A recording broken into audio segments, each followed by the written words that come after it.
एक विधान ओबरॉय दूसरा मौका और माफी किसी को नहीं देता।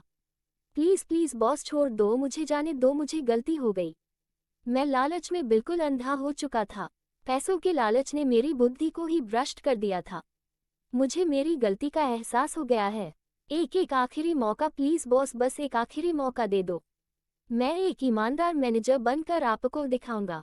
प्लीज माफ कर दो, मेरे बच्चे अनाथ हो जाएंगे। मेरे बच्चों के लिए मुझे माफ कर दो बॉस। मेरे ना रहने पर उनका क्या होगा?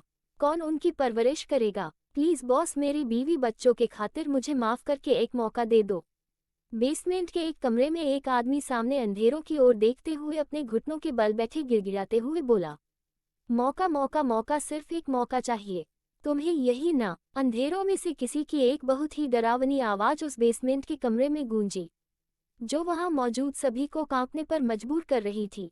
आदमी मैनेजर, हाँ बॉस, बस एक आखिरी मौका दे दो आप। वो आदमी थोड़ा सा खुश होते हुए बोला, चुचू, तो तुम्हें ऐसा लगता है कि तुम्हें एक मौका दिया जाएगा? तो ये तुम्हारी सबसे बड़ी गलतफहमी है, क्योंकि विधान ओबरॉय दूसरा मौका और माफी किसी को नहीं देता है तो सिर्फ मौत। आदमी मैनेजर, नहीं बॉस, प्लीज छोड़ दीजिए, मुझे दोबारा ऐसी गलती नहीं होगी। वो आदमी गिड़गिड़ाते हुए बोला, विधान, चंद पैसों में तू बिक गया। तूने डील के कोड को लीक कर दिया। खैर, मुझे डील के हाथ से जाने का कोई प्रॉब्लम नहीं, एक डील के ना मिलने से मुझे कुछ फर्क नहीं पड़ेगा। लेकिन मुझे प्रॉब्लम मुझे इस बात से है कि तुझ जैसे दो कौड़ी के लालची इंसान को अभी तक जिंदा रहने दिया। मुझे प्रॉब्लम इस बात से है। विधान की बातें सुनकर उस आदमी की आंखों में डर समा गया। अभी वो कुछ कहता कि उससे पहले ही एक गोली उसके माथे के बीचों बीच आकर लगी और वो अपने घुटनों के बल बैठे हुए ही पीछे की ओर गिर गया। विधान की गन से इस वक्त धुआं निकल रहा था। विधान, क्लीन द मेस, गंदगी साफ करो, वहां खड़े अपने बॉडीगार्ड से कहते हुए विधान बेसमेंट के उस कमरे से निकलकर बाहर चला गया।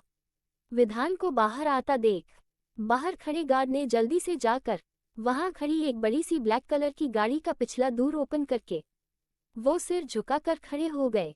विधान गाड़ी के अंदर जाकर बैठ गया और गाड़ी मुंबई की सड़कों पर दौड़ गई। आइए इनसे आप सभी का इंट्रोडक्शन करवाते हैं। विधान ओबरॉय इंडस्ट्रीज के सीईओ, एज 25 साल, गोरा रंग, हाइट 6, एक नीली आंखें, काले बाल, जेल से सेट किए हुए। ये अपने दुश्मनों को माफ नहीं करते हैं, सीधा ऊपर पहुंचा देते हैं। गुस्से में ये यमराज से कम नहीं है। इनकी फैमिली में इनका एक छोटा भाई और इनके चाचा चाची, इनके चाची का एक भतीजा है, जिन्हें इनके चाचा चाची ने गोद लिया है, क्योंकि दोनों के कोई बच्चे नहीं हुए हैं। इनकी पूरी दुनिया इनका छोटा भाई है। अपने भाई को अपने दुश्मनों से सेफ रखने के लिए इन्होंने उसे खुद से दूर लंदन में भेज दिया। उसे सेफ रखने के साथ साथ स्टडी के लिए भी। फैमिली के नाम पर दो और लोग हैं, वो है इनके बेस्ट फ्रेंड। इन सभी का ठीक से इंट्रोडक्शन आगे के चैप्टर में होगा। विधान की गाड़ी एक बड़ी सी बिल्डिंग के सामने आकर रुकी, जिसके सामने बड़े बड़े अक्षरों में लिखा था ओबरॉय इंडस्ट्रीज। गार्ड ने आकर गाड़ी का पिछला दूर ओपन किया। विधान आंखों पर गल्स लगाए हुए एक एरोजेंट लुक के साथ गाड़ी से बाहर निकला और चलते हुए ऑफिस के अंदर लिफ्ट की ओर बढ़ गया। ऑफिस में उसे आता देख चारों तरफ सन्नाटा सा छा गया था। सभी एम्प्लॉयज अपना सिर झुकाकर उसे ग्रीट करने लगे। विधान सबको इग्नोर करते हुए लिफ्ट की ओर बढ़ने लगा। वाओ यार, देखना, विधान सर का एटीट्यूड देखकर ही मैं कितना पागल हुई जा रही हूँ। काश ये बंदा बस मुझे एक रात के लिए मिल जाए तो वन नाइट स्टैंड करके मेरी प्यास बुझ जाए। एक लड़की अपनी बगल में खड़ी लड़की से विधान को देखते हुए आहें भरते हुए धीरे धीरे बोली। कुछ समय बाद विधान का केबिन। विधान, I need people to work in my office, no one to gossip और have a one night stand with me. मुझे मेरे ऑफिस में काम करने वाले लोग चाहिए, गॉसिप करने वाले या मुझे मेरे साथ वन नाइट स्टैंड करने वाले नहीं। Those two girls need to be out of my office within the next 5 minutes. वह दोनों लड़कियां मुझे अगले 5 मिनट के अंदर मेरे ऑफिस से बाहर होने चाहिए। अगर अगले 5 मिनट के बाद भी वो दोनों लड़कियों मुझे यहाँ मेरे ऑफिस में दिखाई दी ना, तो तुम्हें अपनी नौकरी से हाथ धोना पड़ेगा। यू गॉट इट, तुम्हें ये समझ में आ गया? विधान अपने पीए वीर पर चिल्लाते हुए बोला। वीर मल्होत्रा, एज 25 साल, हल्का सांवला रंग लेकिन पर्सनैलिटी किसी मॉडल की तरह है। ब्राउन आइज, हल्के ब्राउन बाल। आगे वीर, ओके बॉस। इतना बोलते हुए वीर मुड़कर जाने लगा। विधान, रुको, क्या मैंने तुम्हें जाने को कहा है? वीर, नो नो सर। वीर विधान की ओर मुड़ते हुए बोला। विधान, मेरे लिए जल्द से जल्द न्यू असिस्टेंट का इंटरव्यू लेकर उसे सेलेक्ट करो। वीर, लेकिन बॉस आप मुझे मेरी जॉब से क्यों निकाल रहे हो? मैंने अपने काम में आपको 100% दिया है, फिर आप ऐसा क्यों कह रहे हो बॉस? वीर परेशान होते हुए बोला। विधान, क्या मैंने तुझसे ये कहा कि मैं तुम्हें जॉब से निकाल रहा हूँ? विधान गुस्से से वीर को घूरते हुए बोला, जिससे वीर सकपका गया। वीर, नहीं बॉस, लेकिन वो। विधान, आज से अभी से बस ये समझ लो तुम्हारा प्रमोशन हो गया है। आज से इस कंपनी के मैनेजर की पोस्ट तुम्हारी हुई, इसलिए मैंने अपने लिए न्यू असिस्टेंट के लिए कहा है तुमसे। विधान वीर की बातों को बीच में काटते हुए बोला। वीर, ओ तो ये बात क्या? नहीं नहीं बॉस, मैंने अपने इसी पोस्ट से बहुत खुश हूँ। मुझे अपने आप से दूर मत करिए बॉस, मुझे कोई प्रमोशन नहीं चाहिए, मैं इसी में खुश हूँ। मुझे बस आपके साथ रहकर काम करना है। विधान, वीर तुम इमोशनल फूल बनने की कोशिश मत करो बेवकूफ। तुम्हें तो खुश होना चाहिए कि तुम्हें इतनी बड़ी पोस्ट मिल रही है, और मैं तुम्हें खुद से दूर कहाँ कर रहा हूँ। तुम यही इसी कंपनी में ही तो हो। मुझे अब इस बात पर कोई भी आर्गुमेंट नहीं चाहिए, ये मेरा फाइनल डिसीजन है। अब जाओ और हाँ सुनो, उन दोनों लड़कियों को ब्लैकलिस्टेड कर दो ताकि उन्हें कहीं भी जॉब ना मिले। उन्हें भी तो पता चले कि विधान ओबरॉय के साथ एक रात बिताने की ख्वाब देखने वालों का विधान ओबरॉय क्या हश्र करता है। वीर हाँ में सिर हिलाते हुए केबिन से बाहर चला गया। वीर, ना जाने क्या भूत चढ़ा है इनके ऊपर, जो मुझे मेरी इतनी प्यारी पोस्ट से हटाकर सीधा मैनेजर ही बना दिया। अरे यार, किसी चीज की एक हद होती है, और ये तो अपनी हद के बाहर वाले ही काम क्यों करते हैं। वीर विधान के केबिन से बाहर निकलकर खुद से ही बड़बड़ाते हुए बोला, और सीधा जाकर उन दो लड़कियों के डेस्क के सामने जाकर खड़ा हो गया। वीर को सामने देखकर वो दोनों मन ही मन खुश हो गई। उन्हें लगा वीर उनसे इम्प्रेस होकर उनके पास आया है। अरे भाई, अब वीर की पर्सनैलिटी थी ही ऐसी कि कोई भी लड़की उसे देखकर अपना दिल हार जाए। वीर भी विधान से कम हैंडसम नहीं था। वीर, मिस रिया, मिस प्रीति, ये रहे आप दोनों के रेजिग्नेशन लेटर। अब आप दोनों का यहाँ से जाने का वक्त आ गया है। Now get out. वीर की बात सुनकर दोनों के ही होश पूरी तरह से उड़ गए। रिया सर, ये आप क्या कह रहे हैं? हमसे ऐसी कौन सी मिस्टेक हो गई है जो आप हमें यहाँ से बाहर निकाल रहे हैं? रिया गिड़गिड़ाते हुए बोली। प्रीति, यस सर, बताए ना आप हमें बिना गलती के क्यों निकाल रहे हैं? प्रीति परेशान होते हुए बोली। वीर, फॉर योर काइंड इन्फॉर्मेशन, में तुम दोनों को जॉब से नहीं निकला रहा। वीर की बात सुनकर दोनों खुश हो गई, लेकिन तभी वीर ने ऐसा कुछ कहा कि दोनों की खुशी गम में बदल गई। ऐसा क्या कहा होगा वीर ने? कौन है विधान का बेस्ट फ्रेंड जिसके बारे में ऑथर ने सस्पेंस क्रिएट किया है? CH2, तुम दोनों ने विधान ओबरॉय के साथ के ख्वाब देखे? अब तक आपने पढ़ा? वीर, ना जाने क्या भूत चढ़ा है इनके ऊपर, जो मुझे मेरी इतनी प्यारी पोस्ट से हटाकर सीधा मैनेजर ही बना दिया। अरे यार, किसी चीज की एक हद होती है, और ये तो अपनी हद के बाहर वाले ही काम क्यों करते हैं। वीर विधान के केबिन से बाहर निकलकर खुद से ही बड़बड़ाते हुए बोला, और सीधा जाकर उन दो लड़कियों के डेस्क के सामने जाकर खड़ा हो गया। वीर को सामने देखकर वो दोनों मन ही मन खुश हो गई। उन्हें लगा वीर उनसे इम्प्रेस होकर उनके पास आया है। अरे भाई, अब वीर की पर्सनैलिटी थी ही ऐसी कि कोई भी लड़की उसे देखकर अपना दिल हार जाए। वीर भी विधान से कम हैंडसम नहीं था। वीर, मिस रिया, मिस प्रीति, ये रहे आप दोनों के रेजिग्नेशन लेटर। अब आप दोनों का यहाँ से जाने का वक्त आ गया है। Now get out. वीर की बात सुनकर दोनों के ही होश पूरी तरह से उड़ गए। रिया सर, ये आप क्या कह रहे हैं? हमसे ऐसी कौन सी मिस्टेक हो गई है जो आप हमें यहाँ से बाहर निकाल रहे हैं? रिया गिड़गिड़ाते हुए बोली। प्रीति, यस सर, बताए ना आप हमें बिना गलती के क्यों निकाल रहे हैं? प्रीति परेशान होते हुए बोली। अब आगे। वीर, फॉर योर काइंड इन्फॉर्मेशन, में तुम दोनों को जॉब से नहीं निकला रहा हूँ। वीर की बात सुनकर दोनों खुश हो गई, लेकिन तभी वीर ने ऐसा कुछ कहा कि दोनों की खुशी गम में बदल गई। बल्कि तुम दोनों को बॉस तुम्हारी जॉब से निकाल रहे हैं। रिया, लेकिन क्यों? हमने ऐसा भी क्या किया है? प्लीज सर, आप उनसे कहिए ना कि वो हमें ना निकालने इस जॉब से। आपको तो पता ही है, यहाँ से निकालने जाने के बाद कोई भी हमें जॉब पर नहीं रखेगा। रिया गिड़गिड़ाते हुए बोली। वीर, वो तो ऐसे भी तुम दोनों को कोई भी जॉब पर नहीं रखेगा, क्योंकि बॉस ने तुम दोनों को ब्लैक लिस्टेड करवा दिया है। वीर उन दोनों का मजाक उड़ाते हुए एक डेविल स्माइल के साथ बोला। उसकी बातें सुनकर तो मानो दोनों के होश ही उड़ गए। दोनों एक साथ बोली, नो नो नो सर, मुझे पता है आप झूठ बोल रहे हैं, ऐसा हो ही नहीं सकता है। दोनों ही पूरी तरह से बौखला गई थी। वीर, देखो यहाँ ये ड्रामे करने की बिल्कुल भी जरूरत नहीं है। तुम दोनों यहाँ से सीधी तरीके जाती हो या गार्ड से बोलकर। तुम दोनों को यहाँ से धक्के मारकर ही बाहर निकलवाना पड़ेगा। दोनों एक साथ, हम यहाँ से कहीं नहीं जाएंगे। सुना आपने, हम दोनों कहीं नहीं जाएंगे। ऐसे कैसे वो हमें ब्लैक लिस्टेड करवा सकते हैं? उन्हें ऐसा करने का हक नहीं है। बिना गलती के वो ऐसा नहीं कर सकते। वो दोनों इतनी जोर जोर से चीख रही थी कि उनकी आवाज विधान के केबिन तक पहुंच रही थी, जिसे पहले तो विधान ने इग्नोर करने की कोशिश की, लेकिन जब उससे रहा नहीं गया तो वो केबिन से निकलकर उस फ्लोर पर गया जहां वो दोनों और वीर थे। विधान को आता देखकर वहां तमाशा देख रहे सभी एम्प्लॉय डर के मारे अपना अपना सिर नीचे झुकाकर सीधे खड़े हो गए। विधान, क्या हो रहा है यहाँ पर? विधान अपनी कड़क आवाज में बोला। वीर, तुमसे एक काम भी ढंग से नहीं होता ना? इस बार विधान वीर को गुस्से से घूरते हुए बोला। वीर, सॉरी बॉस, ये दोनों कह रही है कि इन्हें ये जानना है कि आप इन्हें बिना किसी मिस्टेक के क्यों निकाल रहे हों। इसी बात को लेकर ये दोनों ही हंगामा किए जा रही है। विधान, और तो ये बात है। वैसे तो विधान ओबरॉय को तुम जैसी दो कौड़ी की लड़कियों को जवाब देना तो बहुत दूर की बात है, मैं देखना भी ना पसंद करूं, लेकिन आज मेरा मूड थोड़ा अच्छा है, इसलिए तुम दोनों को तुम्हारे सवालों के जवाब जरूर मिलेंगे। तुम दोनों की गलती ये है कि तुम दोनों ने विधान ओबरॉय के साथ वन नाइट स्टैंड के ख्वाब देखे हैं। तुम सभी को क्या लगते हैं विधान ओबरॉय को कुछ पता नहीं है? शुक्र मनाओ कि तुम दोनों को मैं आज यहाँ से जिंदा जाने दे रहा हूँ, वरना तो तुम्हारी लाश भी यहाँ से बाहर नहीं जा पाती। सिक्योरिटी, विधान ने बाहर की ओर देखते हुए अपनी तेज आवाज में बोला।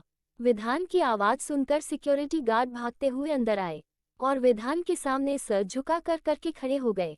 उन्हें देखकर विधान अपनी रूबली आवाज में बोला, इन दोनों लड़कियों को मेरे ऑफिस के बाहर धक्के मार कर फेंक दो। इतना बोलकर विधान बाकी सभी को एक डेंजरस लुक देते हुए अपनी केबिन की ओर बढ़ गया। सिक्योरिटी गार्ड उन दोनों को घसीटते हुए बाहर की ओर लेकर जाने लगे। दोनों चीखते चिल्लाते हुए खुद को उनसे छुड़ाने की कोशिश करने लगी, पर इतने वेल ट्रेन सिक्योरिटी गार्ड के आगे वो दोनों एक चींटी के समान थी। दोनों को ऑफिस के बाहर ले जाकर रोड पर धक्के मार के फेंक दिया। वहीं दूसरी ओर काशी में एक अत्यंत मनमोहक सुंदर सा छोटा से गांव शिवपुरम काल्पनिक नाम के किनारे पर एक भगवान कृष्ण का एक छोटा सा मंदिर है, जहां एक लड़की मंदिर में खड़ी आरती गा रही थी। उसकी आवाज इतनी मनमोहक, इतनी सुरीली थी कि वहां मंदिर में खड़े सभी लोगों आनंद विभोर हो रहे थे। आरती इस प्रकार थी, ओ कान्हा अब तो मुरली की मधुर सुना दो तान, ओ कान्हा अब तो मुरली की मधुर सुना दो तान, ओ कान्हा अब तो मुरली की मधुर सुना दो तान। बिटिया, तुम्हारी वाणी में तो साक्षात माँ सरस्वती विराजमान है। कितना मधुर स्वर है तुम्हारा। तुम्हारे मुख से आरती और भगवान के भजन को सुनकर तो मन प्रसन्नचित हो जाता है। एक सुख की अनुभूति सी महसूस होती है हम सभी के अंतर्मन में। मंदिर के पंडित जी अपने सामने खड़ी लड़की की आवाज की प्रशंसा करते हुए बोले, जिसे सुनकर लड़की ने बहुत ही सहजता से उत्तर दिया, लड़की, बाबा ये तो आपका बड़प्पन है। आपको हमारे अंदर अच्छाइयों दिखाई देती है जो आप हमारे लिए ऐसा कह रहे हैं। आप एक मौका भी नहीं छोड़ते अपनी बिटिया की तारीफ करने के लिए। ऐसे ही तारीफ कर करके आप हमें चने की झाड़ पर चढ़ाते रहते हैं। हम तो बस अपने कान्हा की मात्रा एक सेविका है और अपने बाबा की दुलारी बिटिया वो। लड़की हल्की सी मुस्कान के साथ बोली, पंडित जी हम सच कह रहे हैं बिटिया, आप इसे झूठी प्रशंसा ना समझे। भगवान की कृपा सदा आपके ऊपर बनी रहे। हम बचपन से देख रहे हैं आप हमारे सामने ही इतनी बड़ी हुई है। आप जब से बड़ी हुई तब से नित्य प्रति भगवान की सेवा भजन जो करती हैं, भगवान आपकी सेवा का फल एक ना एक दिन जरूर आपको देंगे बिटिया। लड़की, बाबा हम भी तो बस इसी आश में ही तो जी रहे हैं अभी तक, वरना बिना माँ बाप की एक अनाथ लड़की को ये समाज किस नज़र से देखता है, इसे तो आप भली भांति परिचित है। अगर आपने हमें सहारा नहीं दिया होता तो आज शायद हम आपके सामने जिंदा ना खड़ा होते। आपका ये एहसान हम जिंदगी भर नहीं भूलेंगे। हम हमेशा आपके कर्जदार रहेंगे बाबा। पंडित जी, ये आप क्या कह रही है बिटिया? आप हमारे रहते हुए अनाथ कैसे हो सकती हैं? हमने आपको कितनी बार समझाया है कि आप हमारी बेटी हैं। विधि बिटिया, भगवान ने शायद इसलिए ही हमें औलाद नहीं दी, क्योंकि उन्होंने आपको हमारे लिए चुना था। तुम्हारी अम्मा के जाने के बाद हमने पूरी कोशिश की कि हम माँ बाप दोनों का ही फर्ज निभाएं। शायद हमारे प्यार दुलार में ही कोई कमी रह गई होगी। कहीं ऐसा तो नहीं कि हम अपने फर्ज को ठीक से निभा नहीं पाए और आपके असली माँ बाप नहीं बन पाए, इसलिए आप ऐसा कह रही हैं। विधि शास्त्री ये है हमारी इस स्टोरी की नायिका। एज 21, हाइट 5'1", साल, दूध के समान गोरा रंग, काली गहरी आंखें, बड़ी बड़ी घनी पलकें, चेहरे की तरह रेड लिप्स, कमर से नीचे की ओर लटकते हुए उसके काले बाल। उसके आगे तो स्वर्ग की अप्सराएं भी फेल है। वो इतनी खूबसूरत है। पंडित जी की ये गोद ली हुई बेटी है। आगे विधि, नहीं नहीं बाबा, आप ऐसा ना सोचिए। हमारी गलती को माफ करना। आप तो मेरे सगे माँ बाप से भी बढ़कर हैं, जिन्होंने हमें जन्म देते ही मरने के लिए छोड़ दिया था। वो तो आप दोनों ने हमें सड़क से उठाकर एक नई जिंदगी थी। कुछ समय बाद अम्मा भी हमें छोड़कर भगवान जी के पास चली गई। कभी कभी तो सोचते हैं कि अगर हम आपकी जिंदगी में नहीं आते तो शायद अम्मा आज आपके साथ होती। गांव वालों वाले सही ही कहते हैं कि हम हैं ही एक मनहूस, जिसकी जिंदगी में जाते हैं उसकी खुशियों खा जाते हैं। ऐसा ही हुआ होगा, तभी ना मेरे सगे माँ बाप ने भी मुझे इस मतलबी दुनिया में अकेले जीने के लिए खुद से अलग कर दिया। पंडित जी, ऐसा नहीं कहते विधि बिटिया। आप तो भगवान का दिया हुआ एक कोहिनूर हो, जिसकी परख हर कोई नहीं कर सकता है। किसी की बातों पर इतना ध्यान मत दिया करो। वैसे ये सब बातें छोड़ो और कॉलेज के लिए निकल जाओ, वरना लेट हो जाओगी। फिर बाद में यही कहोगी कि बाबा मैं आपकी वजह से लेट हो गई, आज फिर से कॉलेज के लिए। कहते हुए पंडित जी हंस दिए, जिसे देख विधि भी हंसी पड़ी। पंडित जी विधि का ध्यान भटकने में कामयाब हो गए थे। विधि उनके सीने से लगाते हुए उन्हें बाय बोलकर वहां से चली गई। विश्वनाथ जी, बड़े अच्छे संस्कार दिए हैं आपने अपनी बिटिया को। एक आदमी जो दूर खड़ा दोनों की बातों को सुन रहा था, वो पंडित जी के पास आकर उनसे बोला, विश्वनाथ शास्त्री इसी गांव के मंदिर के पंडित जी, साथ ही गांव के एक प्रतिष्ठित व्यक्ति है। इनकी बात गांव वालों के लिए पत्थर की लकीर होती है। कोई भी इनके विरुद्ध जाने की कोशिश नहीं करता है। इनकी एज 50 साल है। विधि में इनकी जान बसती है। पंडित जी, माधव हमारी बिटिया है ही ऐसी। उसके आचरण, स्वभाव और व्यवहार ही इतनी उत्तम है कि मुझे वो हमेशा ही सम्मान प्राप्त करवाती है। माधव जी, वैसे विश्वनाथ जी, आपको नहीं लगता कि अब आपकी बिटिया बड़ी सयानी हो गई है? आपको उसका विवाह करवा ही देना चाहिए अब, एक अच्छा सा लड़का देखकर, ताकि आप भी अपने भार, अपनी जिम्मेदारियां से मुक्त हो सके। पंडित जी, हमारी बिटिया हमारे लिए भार नहीं है, बल्कि वो तो हमारा गर्व है। वैसे भी अभी तो बिटिया पढ़ना चाहती है, अपने पैरों पर खड़ा होना चाहती है, और फिर 4 दिन बाद तो उसका जन्मदिन है, जब बिटिया 21 साल की हो जाएगी। और आज के जमाने में 21 साल तो विवाह के लिए समझिए कम ही है। 4 दिन बाद हमारे लिए वो खुशी का दिन है। हमारे लिए जब हमारी गुड़िया हमें मिली थी, मात्र एक दिन की फूल सी बच्ची को कोई इस मंदिर की सीढ़ियां पर छोड़कर चला गया था। ये बोलते हुए पंडित जी 20 साल पहले की यादों में खो गए। फ्लैशबैक। 20 साल पहले मंदिर की सीढ़ियां पर किसी छोटे से बच्चों के चीख चीख कर रोने की आवाज आ रही थी। सुनिए जी, ये तो किसी बच्चे की रोने की आवाज आ रही है। एक औरत सामने खड़े अपने पति से बोली। आदमी, हाँ आरती जी, आप सही कह रही हैं, हमें भी सुनाई दे रहा है। ये आवाज तो सीढ़ियों के निचली तरफ से आ रही है। आइए चलिए चलकर देखते हैं। दोनों साथ में उस आवाज की दिशा में आगे बढ़ गए। नीचे सीढ़ियों की तरफ जाकर देखा तो दोनों के दोनों ही शॉक्ड हो गए। ऐसा क्या देख लिया दोनों ने जो इस प्रकार उनकी आंखें फटी की फटी रह गई। वह अपने जगह पर खड़े जम से गए। उनके चेहरे हैरानी का कोई ठिकाना ही नहीं रहा। वो चीज क्या है जिसे देखकर उनकी ये हालत हुई? CH2, तुम दोनों ने विधान ओबरॉय के साथ के ख्वाब देखे? अब तक आपने पढ़ा? वीर, ना जाने क्या भूत चढ़ा है इनके ऊपर, जो मुझे मेरी इतनी प्यारी पोस्ट से हटाकर सीधा मैनेजर ही बना दिया। अरे यार, किसी चीज की एक हद होती है, और ये तो अपनी हद के बाहर वाले ही काम क्यों करते हैं। वीर विधान के केबिन से बाहर निकलकर खुद से ही बड़बड़ाते हुए बोला, और सीधा जाकर उन 2 लड़कियों के डेस्क के सामने जाकर खड़ा हो गया। वीर को सामने देखकर वो दोनों मन ही मन खुश हो गई।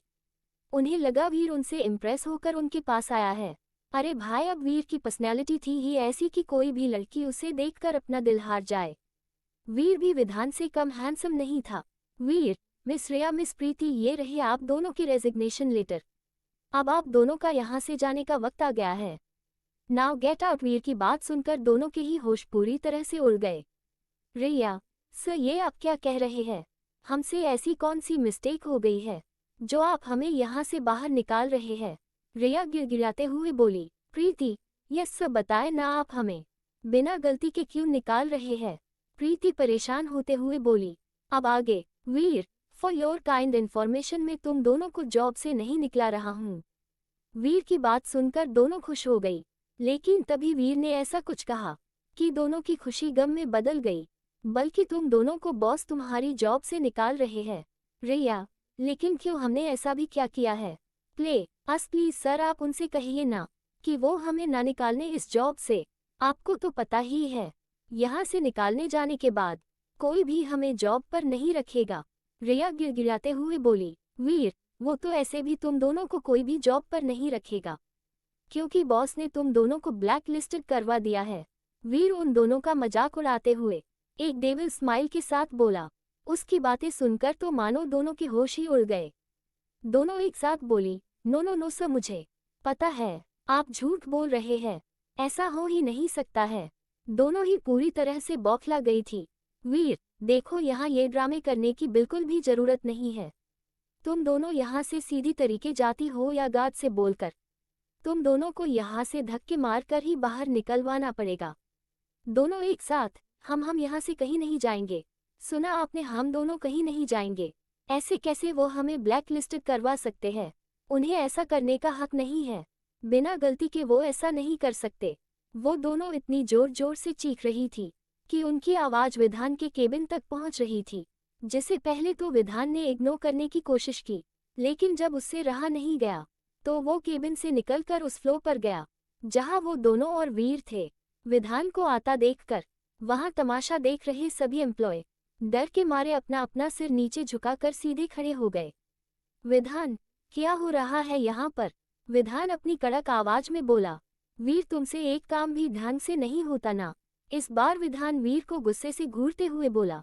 वीर, सॉरी बॉस, ये दोनों कह रही है कि इन्हें ये जानना है कि आप इन्हें बिना किसी मिस्टेक के क्यों निकाल रहे हों। इसी बात को लेकर ये दोनों ही हंगामा किए जा रही है। विधान, और तो ये बात है।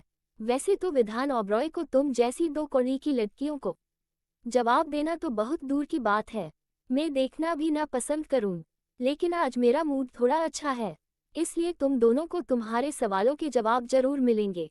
तुम दोनों की गलती ये है कि तुम दोनों ने विधान ओबरॉय के साथ 1 नाइट स्टैंड के ख्वाब देखे हैं। तुम सभी को क्या लगते हैं विधान ओबरॉय को कुछ पता नहीं है? शुक्र मनाओ कि तुम दोनों को मैं आज यहाँ से जिंदा जाने दे रहा हूँ, वरना तो तुम्हारी लाश भी यहाँ से बाहर नहीं जा पाती। सिक्योरिटी, विधान ने बाहर की ओर देखते हुए अपनी तेज आवाज में बोला। विधान की आवाज सुनकर सिक्योरिटी गार्ड भागते हुए अंदर आए और विधान के सामने सर झुका कर करके खड़े हो गए।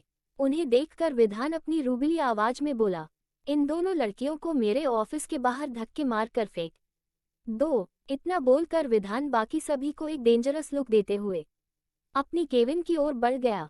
सिक्योरिटी गार्ड उन दोनों को घसीटते हुए बाहर की ओर लेकर जाने लगे। दोनों चीखते चिल्लाते हुए खुद को उनसे छुड़ाने की कोशिश करने लगी, पर इतने वेल ट्रेन सिक्योरिटी गार्ड के आगे वो दोनों एक चींटी के समान थी। दोनों को ऑफिस के बाहर ले जाकर रोड पर धक्के मार के फेंक दिया। वहीं दूसरी ओर काशी में एक अत्यंत मनमोहक सुंदर सा छोटा से गांव शिवपुरम काल्पनिक नाम के किनारे पर एक भगवान कृष्ण का एक छोटा सा मंदिर है, जहां एक लड़की मंदिर में खड़ी आरती गा रही थी। उसकी आवाज इतनी मनमोहक, इतनी सुरीली थी कि वहां मंदिर में खड़े सभी लोगों आनंद विभोर हो रहे थे। आरती इस प्रकार थी, ओ कान्हा अब तो मुरली की मधुर सुना दो तान, ओ कान्हा अब तो मुरली की मधुर सुना दो तान, ओ कान्हा अब तो मुरली की मधुर सुना दो तान। बिटिया, तुम्हारी वाणी में तो साक्षात माँ सरस्वती विराजमान है। कितना मधुर स्वर है तुम्हारा। तुम्हारे मुख से आरती और भगवान के भजन को सुनकर तो मन प्रसन्नचित हो जाता है। एक सुख की अनुभूति सी महसूस होती है हम सभी के अंतर्मन में। मंदिर के पंडित जी अपने सामने खड़ी लड़की की आवाज की प्रशंसा करते हुए बोले, जिसे सुनकर लड़की ने बहुत ही सहजता से उत्तर दिया, लड़की, बाबा ये तो आपका बड़प्पन है। आपको हमारे अंदर अच्छाइयों दिखाई देती है जो आप हमारे लिए ऐसा कह रहे हैं। आप एक मौका भी नहीं छोड़ते अपनी बिटिया की तारीफ करने के लिए। ऐसे ही तारीफ कर करके आप हमें चने की झाड़ पर चढ़ाते रहते हैं। हम तो बस अपने कान्हा की मात्रा एक सेविका है और अपने बाबा की दुलारी बिटिया वो। लड़की हल्की सी मुस्कान के साथ बोली, पंडित जी हम सच कह रहे हैं बिटिया, आप इसे झूठी प्रशंसा ना समझे। भगवान की कृपा सदा आपके ऊपर बनी रहे। हम बचपन से देख रहे हैं आप हमारे सामने ही इतनी बड़ी हुई है। आप जब से बड़ी हुई तब से नित्य प्रति भगवान की सेवा भजन जो करती हैं, भगवान आपकी सेवा का फल एक ना एक दिन जरूर आपको देंगे बिटिया।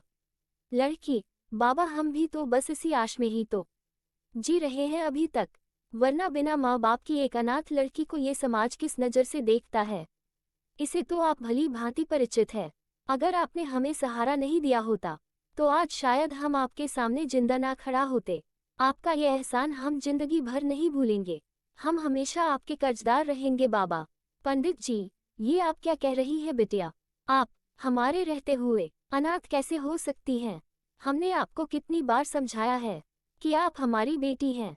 विधि बिटिया, भगवान ने शायद इसलिए ही हमें औलाद नहीं दी क्योंकि उन्होंने आपको हमारे लिए चुना था। तुम्हारी अम्मा के जाने के बाद हमने पूरी कोशिश की कि हम माँ बाप दोनों का ही फर्ज निभाएं। शायद हमारे प्यार दुलार में ही कोई कमी रह गई होगी। कहीं ऐसा तो नहीं कि हम अपने फर्ज को ठीक से निभा नहीं पाए और आपके असली माँ बाप नहीं बन पाए, इसलिए आप ऐसा कह रही हैं। विधि शास्त्री ये है हमारी इस स्टोरी की नायिका। एज 21, हाइट 5'1", साल, दूध के समान गोरा रंग, काली गहरी आंखें, बड़ी बड़ी घनी पलकें, चेहरे की तरह रेड लिप्स, कमर से नीचे की ओर लटकते हुए उसके काले बाल। उसके आगे तो स्वर्ग की अप्सराएं भी फेल है। वो इतनी खूबसूरत है। पंडित जी की ये गोद ली हुई बेटी है। आगे विधि, नहीं नहीं बाबा, आप ऐसा ना सोचिए। हमारी गलती को माफ करना। आप तो मेरे सगे माँ बाप से भी बढ़कर हैं, जिन्होंने हमें जन्म देते ही मरने के लिए छोड़ दिया था। वो तो आप दोनों ने हमें सड़क से उठाकर एक नई जिंदगी थी। कुछ समय बाद अम्मा भी हमें छोड़कर भगवान जी के पास चली गई। कभी कभी तो सोचते हैं कि अगर हम आपकी जिंदगी में नहीं आते तो शायद अम्मा आज आपके साथ होती। गांव वालों वाले सही ही कहते हैं कि हम हैं ही एक मनहूस, जिसकी जिंदगी में जाते हैं उसकी खुशियों खा जाते हैं। ऐसा ही हुआ होगा, तभी ना मेरे सगे माँ बाप ने भी मुझे इस मतलबी दुनिया में अकेले जीने के लिए खुद से अलग कर दिया। पंडित जी, ऐसा नहीं कहते विधि बिटिया। आप तो भगवान का दिया हुआ एक कोहिनूर हो, जिसकी परख हर कोई नहीं कर सकता है। किसी की बातों पर इतना ध्यान मत दिया करो। वैसे ये सब बातें छोड़ो और कॉलेज के लिए निकल जाओ, वरना लेट हो जाओगी। फिर बाद में यही कहोगी कि बाबा मैं आपकी वजह से लेट हो गई, आज फिर से कॉलेज के लिए। कहते हुए पंडित जी हंस दिए, जिसे देख विधि भी हंसी पड़ी। पंडित जी विधि का ध्यान भटकने में कामयाब हो गए थे। विधि उनके सीने से लगाते हुए उन्हें बाय बोलकर वहां से चली गई। विश्वनाथ जी, बड़े अच्छे संस्कार दिए हैं आपने अपनी बिटिया को। एक आदमी जो दूर खड़ा दोनों की बातों को सुन रहा था, वो पंडित जी के पास आकर उनसे बोला, विश्वनाथ शास्त्री इसी गांव के मंदिर के पंडित जी, साथ ही गांव के एक प्रतिष्ठित व्यक्ति है। इनकी बात गांव वालों के लिए पत्थर की लकीर होती है। कोई भी इनके विरुद्ध जाने की कोशिश नहीं करता है। इनकी एज 50 साल है। विधि में इनकी जान बसती है। पंडित जी, माधव हमारी बिटिया है ही ऐसी। उसके आचरण, स्वभाव और व्यवहार ही इतनी उत्तम है कि मुझे वो हमेशा ही सम्मान प्राप्त करवाती है। माधव जी, वैसे विश्वनाथ जी, आपको नहीं लगता कि अब आपकी बिटिया बड़ी सयानी हो गई है? आपको उसका विवाह करवा ही देना चाहिए अब, एक अच्छा सा लड़का देखकर, ताकि आप भी अपने भार, अपनी जिम्मेदारियां से मुक्त हो सके। पंडित जी, हमारी बिटिया हमारे लिए भार नहीं है, बल्कि वो तो हमारा गर्व है। वैसे भी अभी तो बिटिया पढ़ना चाहती है, अपने पैरों पर खड़ा होना चाहती है, और फिर 4 दिन बाद तो उसका जन्मदिन है, जब बिटिया 21 साल की हो जाएगी। और आज के जमाने में 21 साल तो विवाह के लिए समझिए कम ही है। 4 दिन बाद हमारे लिए वो खुशी का दिन है। हमारे लिए जब हमारी गुड़िया हमें मिली थी, मात्र एक दिन की फूल सी बच्ची को कोई इस मंदिर की सीढ़ियां पर छोड़कर चला गया था। ये बोलते हुए पंडित जी 20 साल पहले की यादों में खो गए। फ्लैशबैक। 20 साल पहले मंदिर की सीढ़ियां पर किसी छोटे से बच्चों के चीख चीख कर रोने की आवाज आ रही थी। सुनिए जी, ये तो किसी बच्चे की रोने की आवाज आ रही है। एक औरत सामने खड़े अपने पति से बोली। आदमी, हाँ आरती जी, आप सही कह रही हैं, हमें भी सुनाई दे रहा है।